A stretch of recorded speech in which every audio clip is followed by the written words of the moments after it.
Hi guys, I'm back. Okay, now let's get back to work. Our topic today is about money, so it's about money words. So the very first word is thrifty.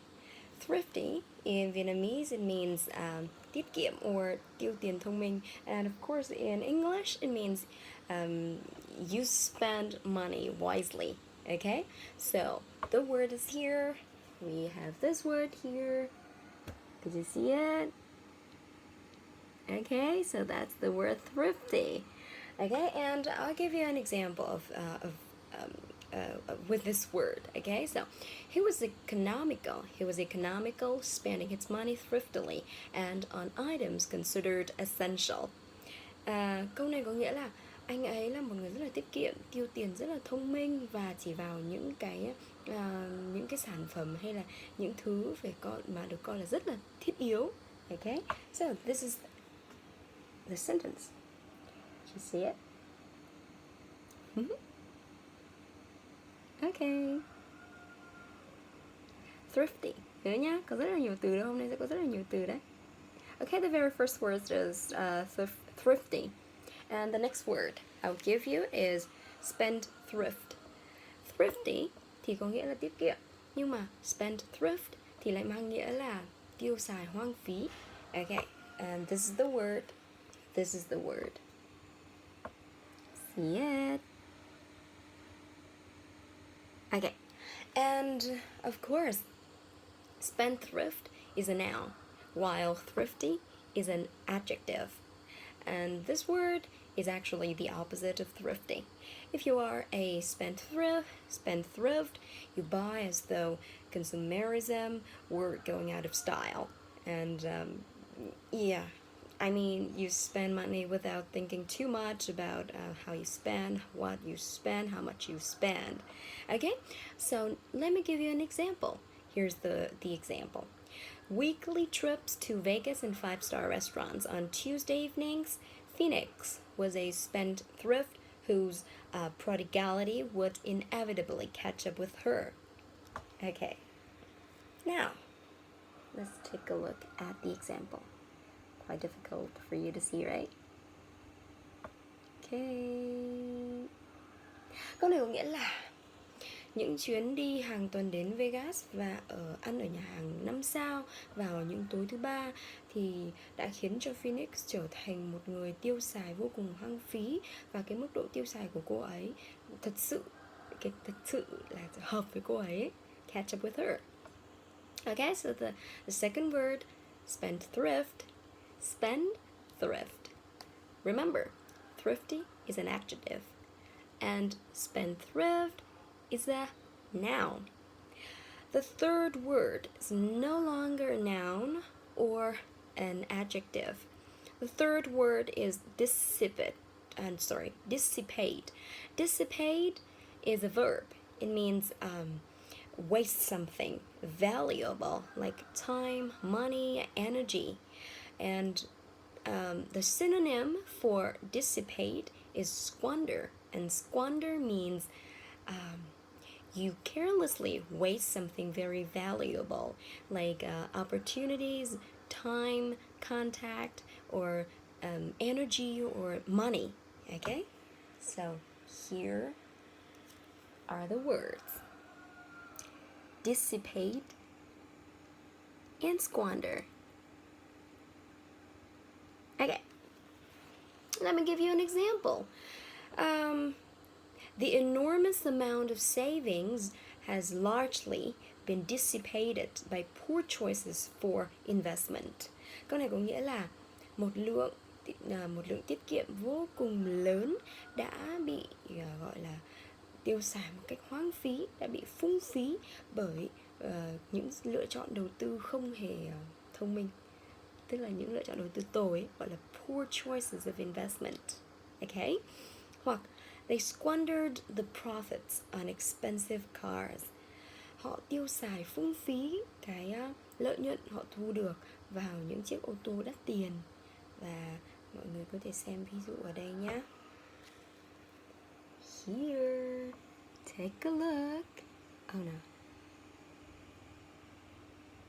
Mọi người nhìn thấy rõ không? So, dissipate and squander. Tiếp theo nào. Next. The very next words are actually the two words with quite different meanings. The first word is frugal, frugal, and the second word is misery, frugal, misery, while frugal means thrifty or spending money wisely.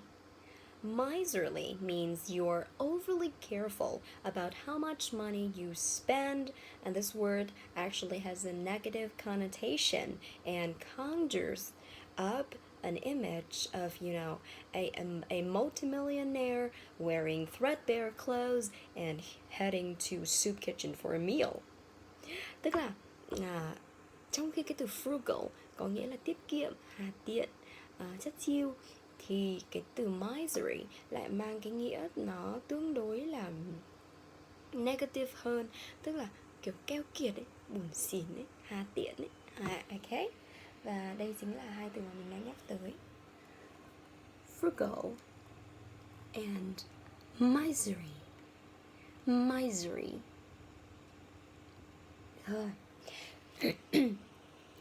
Now, examples. As children, we were taught to be frugal and hardworking. Ngay từ khi còn bé chúng tôi đã được dạy cách sống phải thanh đạm, tiết kiệm và phải rất là chăm chỉ làm việc. Rồi. Here is the example. This is so hard for you to see, right? Okay. Next. Chúng ta có rất nhiều từ mang nghĩa là tiết kiệm nhé. Chúng ta sẽ có từ là sparing, tiết kiệm, và từ economical, tằn tiện, chi tiêu, biết cách gọi là tiết kiệm lại, sử dụng đúng mục đích. Đấy. Sparing and economical, both are adjectives. Okay? And of course, they have positive connotations. Okay? And the example is there are a sparing couple who are trying to save up enough for a house. Họ là một cặp đôi rất là gọi là tằn tiện chi tiêu, biết tiết kiệm. Họ đang cố gắng tiết kiệm thật nhiều tiền để có thể mua được một ngôi nhà. Here the example. Here's the example. Ta-da! Okay. Thế thì đối lập với cái từ tiết kiệm đó thì mình sẽ lại có một cái từ khác là từ keo kiệt bủn xỉn, đúng không ạ? Từ keo kiệt bủn xỉn. Rồi, thế thì vừa rồi mình có từ misery, nhưng một từ nó sẽ nặng hơn một chút, đó là từ niggardly. Niggardly. Niggardly. Để đây, viết khá là khó nhá, và đọc cũng không dễ đâu. Niggardly. See it? Niggardly. Rồi. Từ này thì actually the word means being ungenerous with money, time, and mean. I mean, somebody is mean, okay? And the example is very easy. Many of those who tend to be greedy, envious, and niggardly anyway fell prey to sin.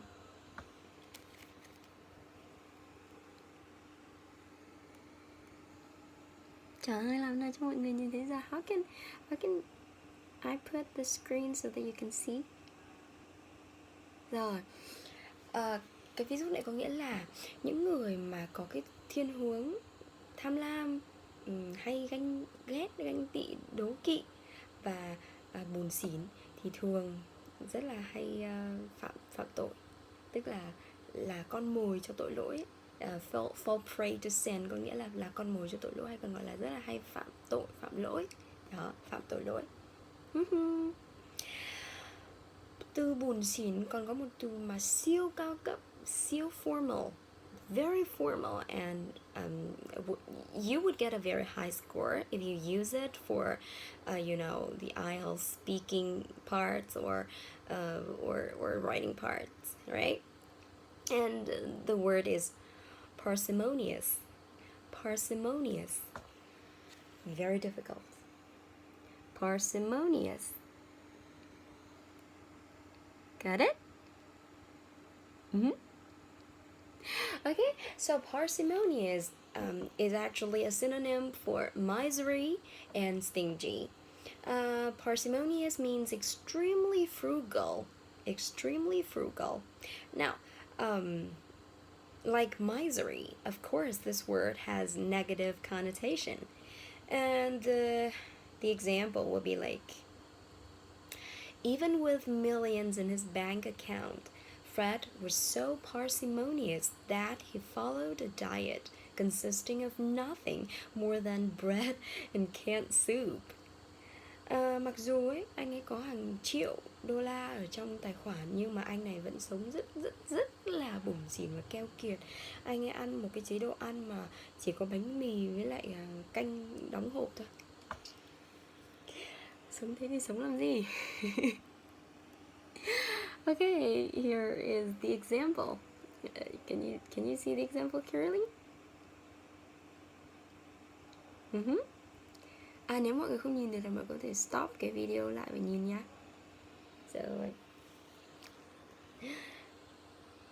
So, parsimonious, tiết kiệm, keo kiệt, buồn xỉn. Thế còn ví dụ như mình muốn dùng động từ là mình chắt chiu, mình tiết kiệm để mình mua một cái gì đó, chứ không phải là mình buồn xỉn, thì mình sẽ dùng từ gì?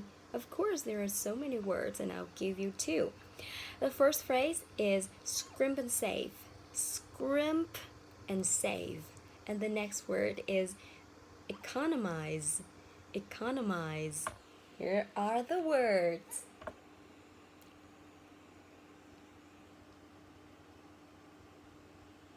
Da, da, da, da. Okay, scrimp and save and economize, and of course they have positive connotation. Now let me give you an example. They scrimped and saved for years to buy their own home. Họ đã phải gọi là tằn tiện, chất chiêu chi tiêu bao nhiêu năm mới có thể mua được ngôi nhà của họ. Đấy. They scrimped and saved for years to buy their own home.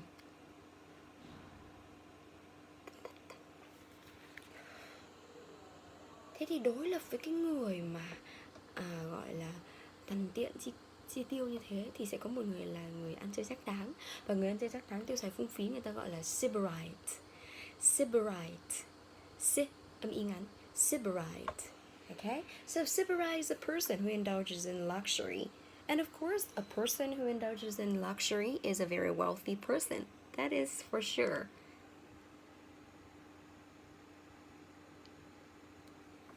Now, the example is, despite the fact that he'd maxed out 15 credit cards, Max was still a sybarite at heart.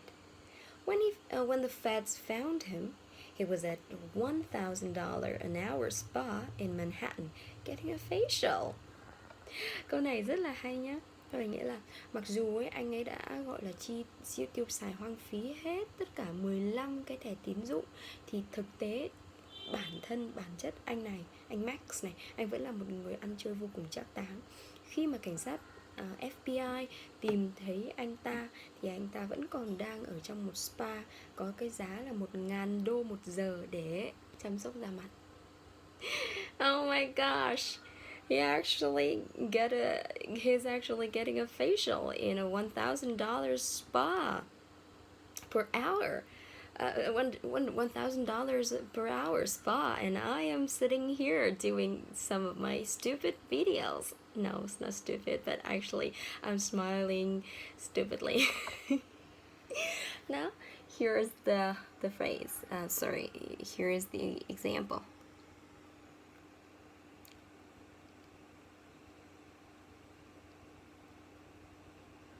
But actually, I quite agree with this kind of viewpoint because if you want to, if you want to have Bugatti, if you want to drive a Lamborghini, if you want to, live in a mansion, you gotta work, bitch. That is the song from Britney Spears.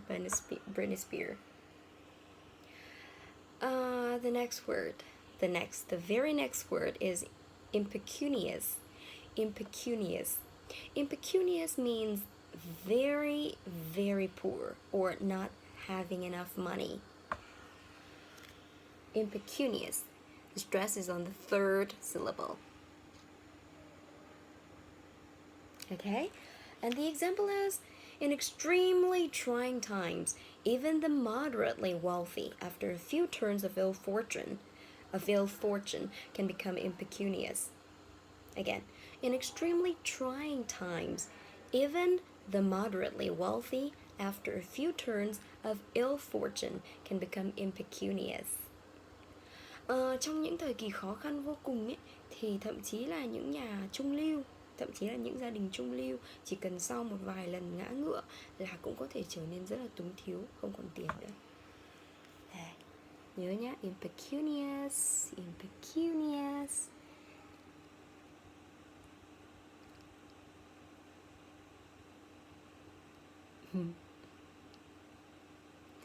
Ok. Và sau cái impecunious, chúng ta sẽ có một cái từ mà còn nghèo đến mức là nghèo rớt mồng tơi. Nghèo rớt mồng tơi. Yeah. Nghèo rớt mồng tơi. Extremely poor. It is penurious. However, this word has actually two meanings, and those two meanings are quite different. So you need to be really careful when using this word. The very first meaning is impecunious, but the second meaning is misery. And misery means you're too overly careful of spending money. It means you're ha tiện or buồn xỉn. Yes. Okay? So I'll give you two examples so that you can actually distinguish between the two meanings. The first example is, truly penurious, Mary had nothing more than a jar full of panties. Cô này nghèo rớt mồng tơi, túng thiếu quá. Nên cô Mary này, cô ấy không có một cái gì khác ngoài có mỗi một cái hộp chứa toàn những đồng xu lẻ. And the second example is, Sarah chose to be penurious and drive a beat-up Volkswagen, though with her wealth she could have easily afforded an Italian sports car. Cô này có chọn sống một cách hà tiện, túng thiếu và mua một chiếc xe Volkswagen rất là cũ và cơ sở rất là tệ hại. Mặc dù với cái điều kiện và với cái tài sản của cô ấy thì hoàn toàn cô ấy có thể mua được một chiếc xe thể thao Italy cực kỳ sang chảnh. Okay. Here is the example for the very second meaning.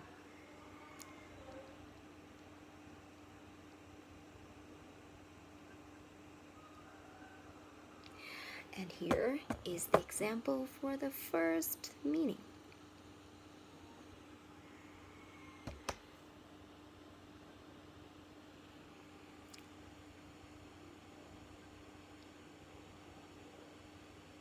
So remember, penurious is quite a tricky word. So you need to be really careful when using it. Okay? Next, we're gonna have debt-ridden. Debt-ridden means having a lot of debt, and therefore you are in financial difficulty. Or in Vietnamese, it means nợ nần chồng chất. And the example is, there is a risk that the debt-ridden airline may be tempted to scrimp on maintenance or security. And the second example is, the globalization of the economy poses yet another threat to poor nations, widening still further the gap between the debt-ridden and the middle-income countries.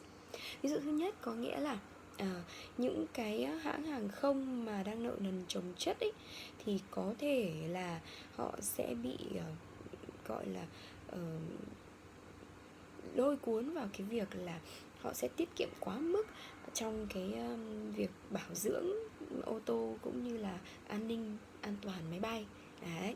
Thế còn cái ví dụ thứ hai thì mang nghĩa là cái quá trình toàn cầu hóa nền kinh tế thì thì thực tế nó mang tới một cái nguy cơ tiếp theo đối với những cái đất nước nghèo, bởi vì là rõ ràng cái việc toàn cầu hóa này nó sẽ làm mở rộng hơn cái khoảng cách giữa các nước đang nợ nần chồng chất và những nước có thu nhập trung bình. Here.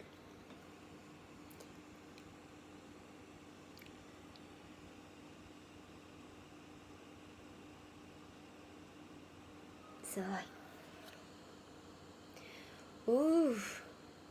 Nợ nần chồng chất thì sẽ phải đến một ngày vỡ nợ, đúng không? And when it comes to vỡ nợ, we're gonna have two words. The first one is insolvent. It's an adjective. And the second one is default. It's a verb. So, insolvent and default. It means you fail to pay off all your debts. You fail to because you go bankrupt. Actually, because you go bankrupt. And the examples are: the company was later declared insolvent. Công ty sau đó đã tuyên bố phá sản. And people who default on their mortgage repayments may have their home repossessed or confiscated.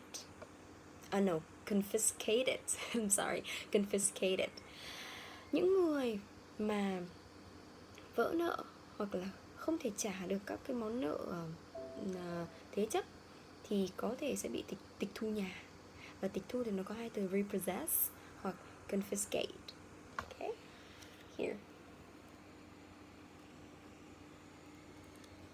Oh no. Rồi.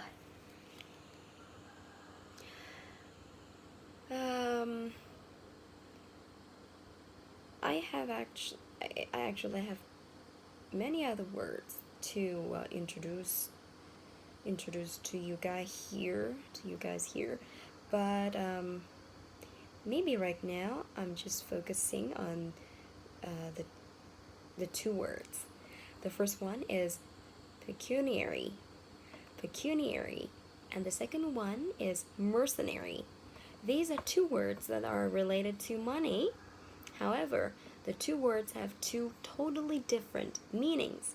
While pecuniary means relating to money and only relating to money, while mercenary means you are only interested in the money you may be able to get from a person or a job or a position.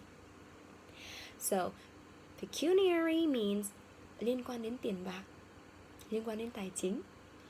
But mercenary means ham tiền, chỉ để ý đến tiền, chỉ nghĩ tới tiền. That's it. And to give you the examples, I'll read this. I don't trust his motives. He's too mercenary. Tôi không tin vào các động cơ của anh ấy. Anh ấy quá ham tiền. She did it for purely mercenary reasons. Cô ấy làm những chuyện này chỉ vì mục đích tiền bạc thôi, chỉ vì mục đích tài chính thôi. Ham tiền lắm. Now you see the word mercenary in the examples.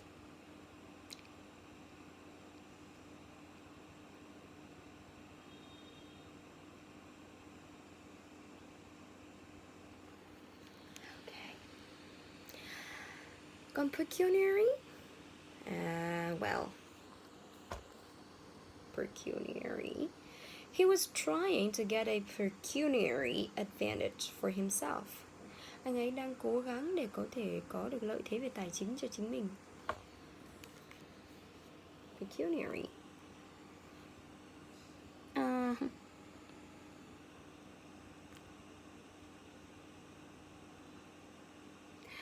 And the second example?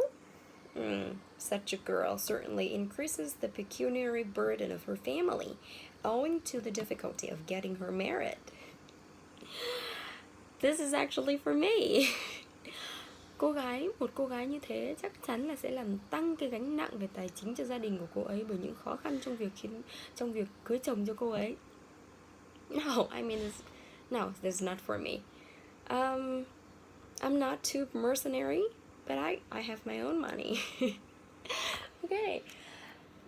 But yeah, I normally do everything for pecuniary reasons, not for mercenary reasons.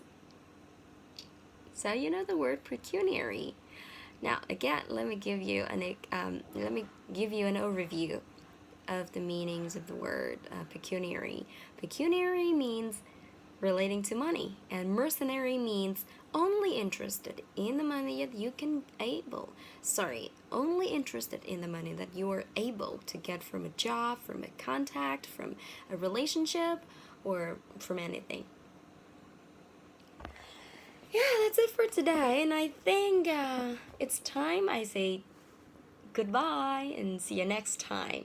And of course, I promise I'll give you more interesting words about money next time. Okay, talk to you later.